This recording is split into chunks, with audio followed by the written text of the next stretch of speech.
morning, everybody. It's your girl, Brittny Charity, and welcome back to Saturday Morning Storytime. Ow! Today, I am holding space for our brothers and sisters, our mothers and fathers, our daughters and our sons who have been caught in the crossfire of war on this planet. Build a house for men and birds to rest their head on this earth.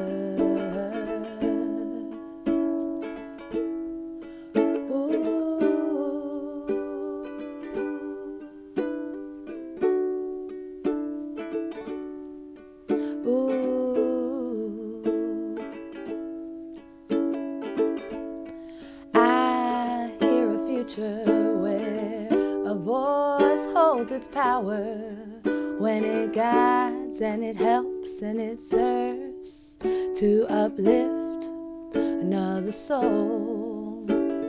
And I see a future where the eye's always honest and it knows what is real, does not own just what is not. Build a house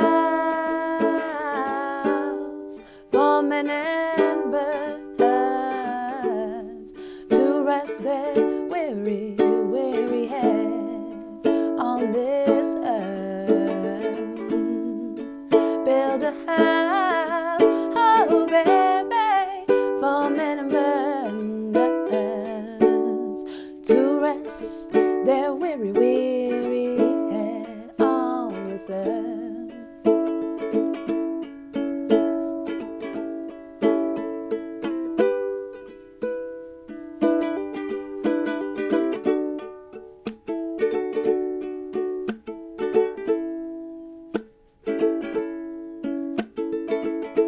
And I want a future where I can trust more myself mostly. And what about a future where hate is not sold and those crimes in our minds will not occur all the time?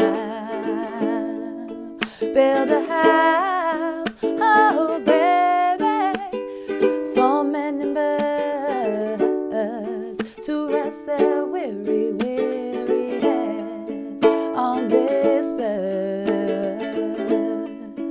Build a house for men and birds, oh, to rest their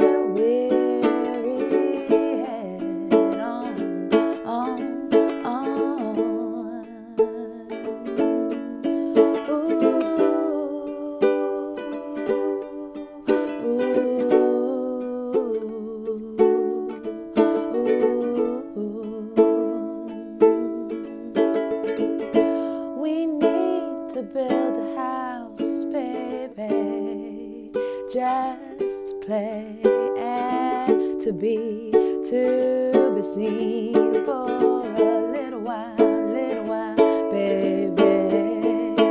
We need to build a house, baby, just to play, just to be seen, oh, just for a little while, baby.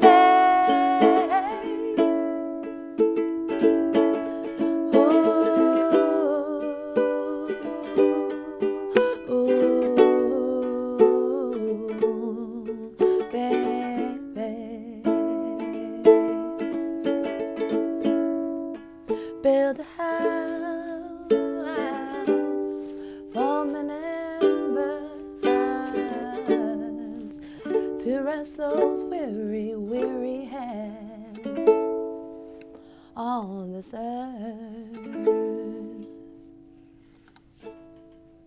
Thank you guys for listening. I was excited to sing that song today because the song is a prayer and a wish for humanity and for all the species on this planet to be able to live together, to coexist, to harmonize, and to share this space. There is enough space for everybody.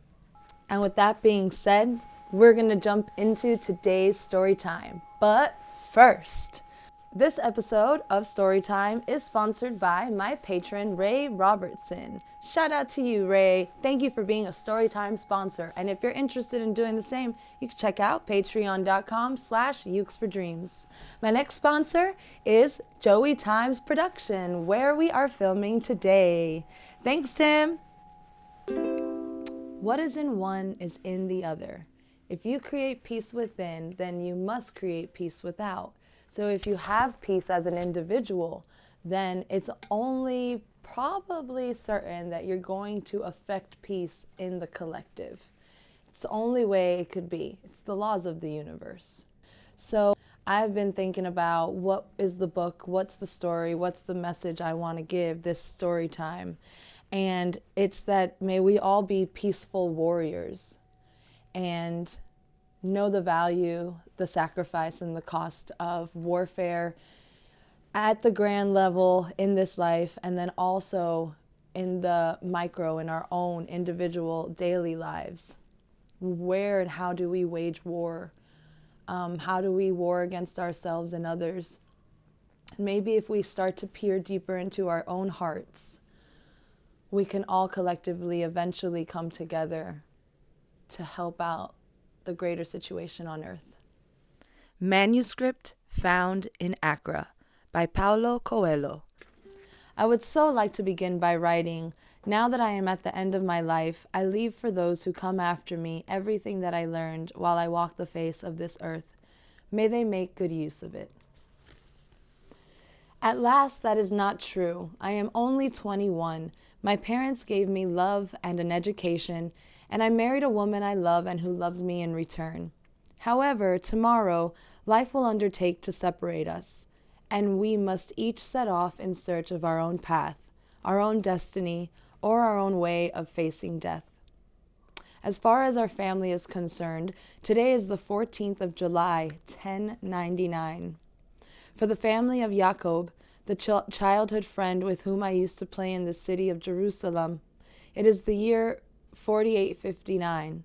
He always takes great pride in telling me that Judaism is far older religion than mine. For the worthy Ibn al-Athir, who spent his life trying to record a history that is now coming to a conclusion, the year 492 is about to end.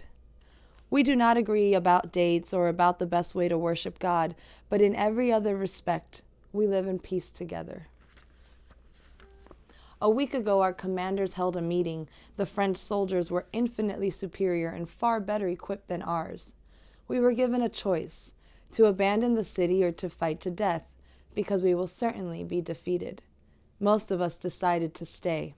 The Muslims are, at this moment, gathered at the Al-Aqsa Mosque, while the Jews choose to assemble their soldiers in Mirab Dawood, and the Christians who live in various different quarters are charged with defending the southern part of the city.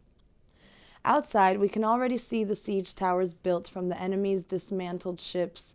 Judging from the enemy's movements, we assume that they will attack tomorrow morning, spilling our blood in the name of the Pope, the liberation of the city, and the divine will. This evening, in the same square where a millennium ago the Roman governor Pontius Pilate handed Jesus over to the mob to be crucified, a group of men and women of all ages went to see the Greek, whom we all know as the Copt. The Copt is a strange man. As an adolescent, he decided to leave his native city of Athens to go in search of money and adventure. He ended up knocking on the doors of our city, close to starvation. When he was well received, he gradually abandoned the idea of continuing his journey and resolved to stay. He managed to find work in the shoemaker's shop, and just like Ibn al-Athir, he started recording everything he saw and heard for posterity. He did not seek to join any particular religion, and no one tried to persuade him otherwise. As far as he is concerned, We are not in the years 1099 or 4859, much less at the end of 492. The Copt believed only in the present moment and what he calls Moira, the unknown God, the divine energy, responsible for a single law, which, if ever broken, will bring about the end of the world. Alongside the Copt were the patriarchs of the three religions that had settled in Jerusalem. No government official was present during this conversation. They were too preoccupied with making the final preparations for a resistance that we believe will prove utterly pointless. Many centuries ago, a man was judged and condemned in this square, the Greeks said. On the road to the right, while he was walking toward his death, he passed a group of women. When he saw them weeping, he said, "Weep not for me, weep for Jerusalem." He prophesied what is happening now. From tomorrow, harmony will become discord.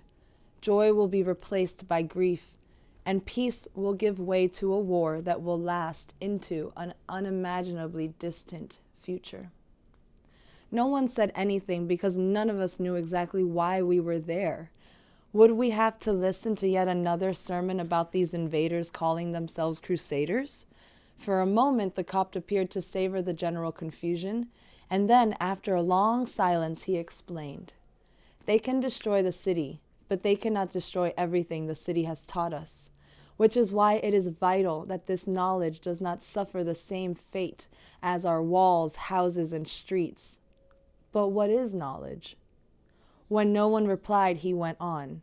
It isn't the absolute truth about life and death, but the thing that helps us to live and confront the challenges of day-to-day life. It isn't what we learn from books, which serves only to fuel futile arguments about what happened or will happen. It is the knowledge that lives in the hearts of men and women of goodwill.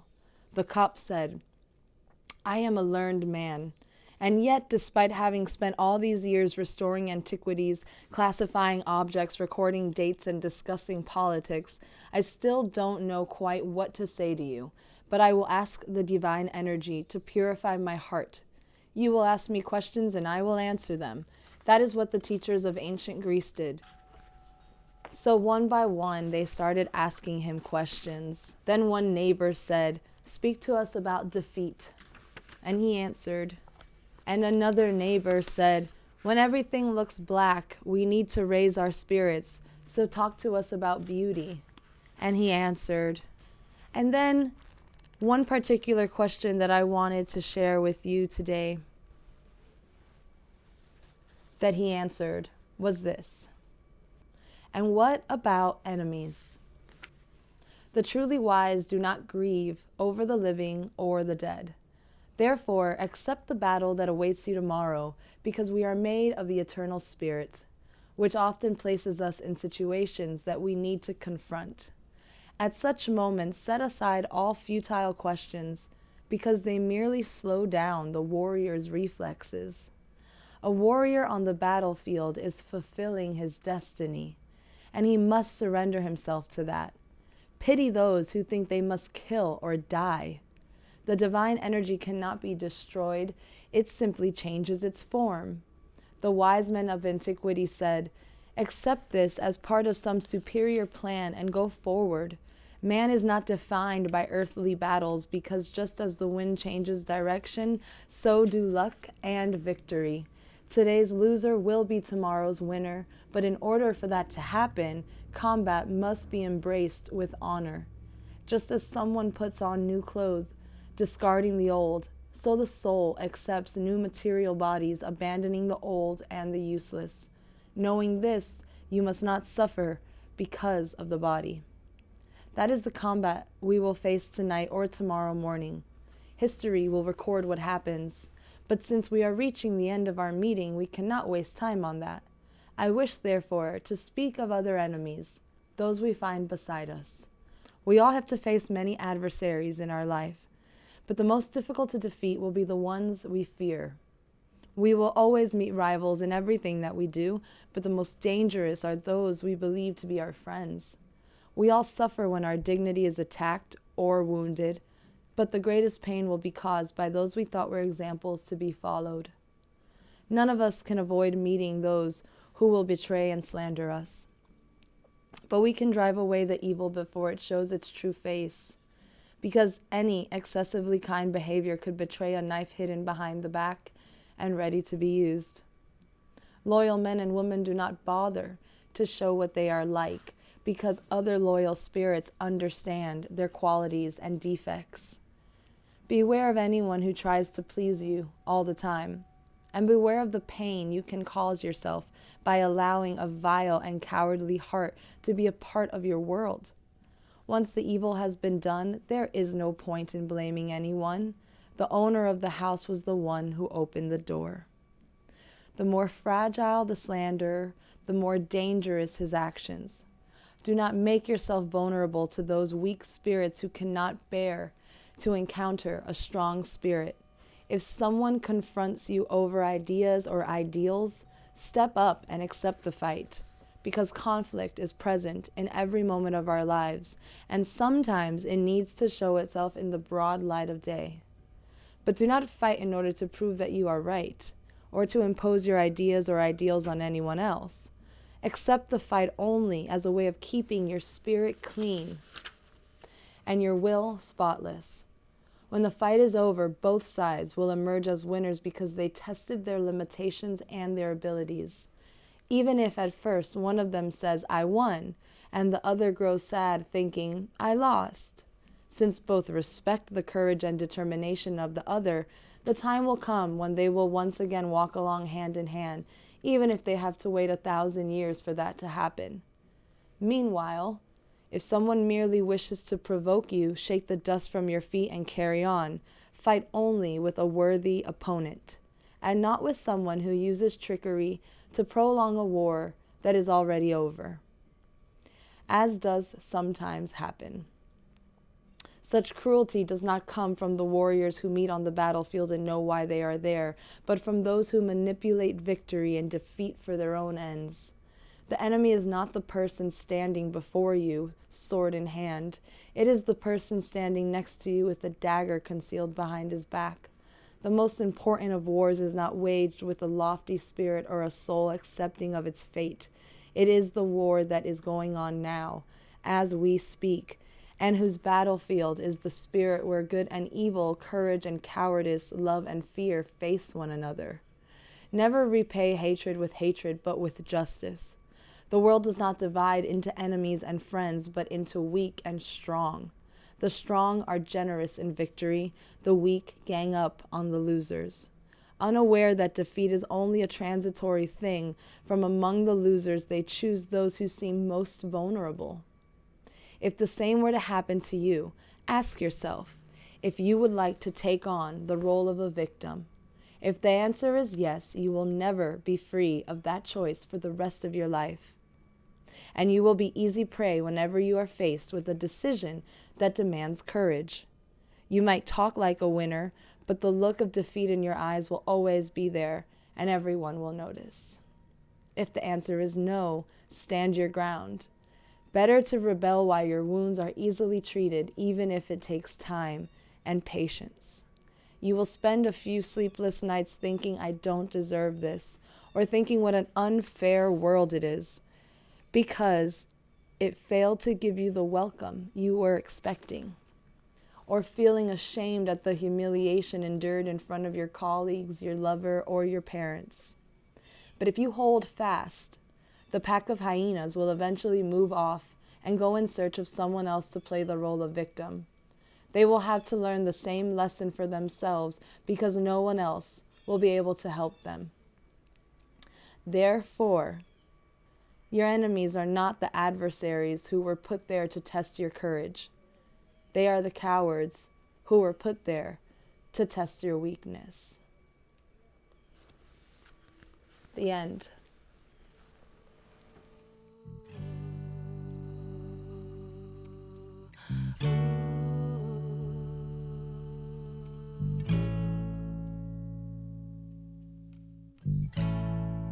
Build a house for men and birds to to rest their heads.